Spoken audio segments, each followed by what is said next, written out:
ईमानदार गरीब बालक। एक गरीब लड़का था। घर में उसकी माँ थी और एक छोटी बहन। बहन बीमार थी। वह उसकी दवा कराने के लिए अपने चाचा से कहने जा रहा था। रास्ते में उसे एक पॉकेट बुक पड़ी मिली। उसमें 120 के नोट थे। लड़का बड़ा ईमानदार था। उसने अपने मन में निश्चय कर लिया कि यह किसी की पॉकेट बुक है। उसको पता लगाकर उसे जरूर दूंगा।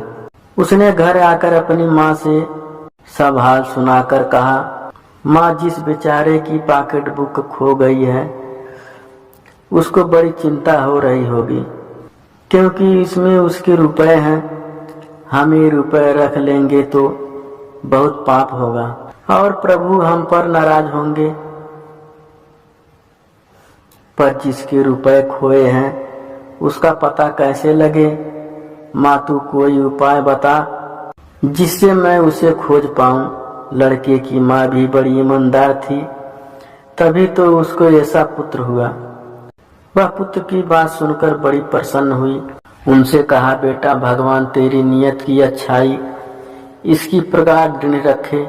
तेरा कल्याण हो बेटा। किसी अखबार में खबर देने से मालिक आप ही आकर ले जाएगा। लड़का अखबार वाले के पास गया। उसकी नेक नियति देखकर अखबार वाले ने उसके नाम से यह विज्ञापित छाप दी, मुझे एक पॉकेट बुक रास्ते में मिली है।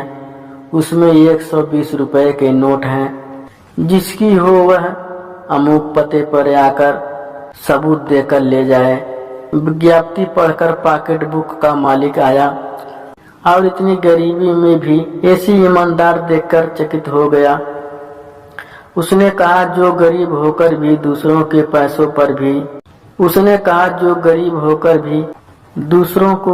पर जी नहीं ललचाता, वही सच्चा ईमानदार है और वही प्रशंसा के योग्य है।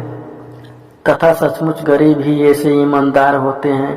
पैसे वाले तो प्रातः प्रभाव न होने पर भी पैसे के लोभ में पड़कर बेईमानी हो जाते हैं। तुमको धन है जो इस प्रकार प्रभु पर विश्वास रखकर अपने सत्य पर डटे रहे। यह कहकर उसने वो नोट लड़की की दवा और सेवा के लिए आग्रह करके दे दिया और लड़के को अपने यहाँ अच्छी नौकरी दे दी। लड़का अपनी ईमानदारी के बल पर आगे चलकर नामी और धनी व्यापारी बना। स्वामी का पता। गंगा जी के किनारे उस निर्जन स्थान में जहाँ लोग मुर्दे जलाते हैं, अपने विचारों में तल्लीन कवि तुलसीदास घूम रहे थे। उन्होंने देखा कि एक स्त्री अपने मृतक पति की लाश के पैरों के पास बैठी है और ऐसा सुंदर श्रृंगार किए है मानो उसका विवाह होने वाला हो। तुलसीदास को देखते ही वह स्त्री उठी और उन्हें प्रणाम करके बोली, महात्मा, मुझे आशा दो और आशीर्वाद दो कि मैं अपने पति के पास स्वर्गलोक को जाऊं। तुलसीदास ने पूछा, मेरी बेटी, इतनी जल्दी की क्या आवश्यकता है?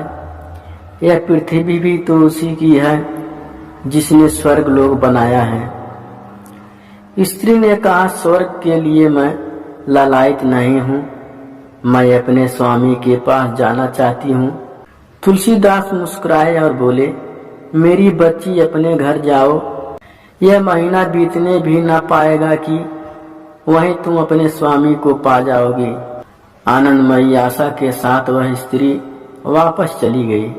उसके बाद से तुलसीदास प्रतिदिन उसके घर गए, अपने ऊंचे ऊंचे विचार उसके सामने उपस्थित किए और उन पर उसे सोचने के लिए कहा। यहाँ तक कि उस स्त्री का हृदय ईश्वरीय प्रेम से लबालब भर गया। एक महीना मुश्किल से बीता होगा कि उसके पड़ोसी उसके पास आया और पूछने लगे, नारी, तुमने अपने स्वामी को पाया?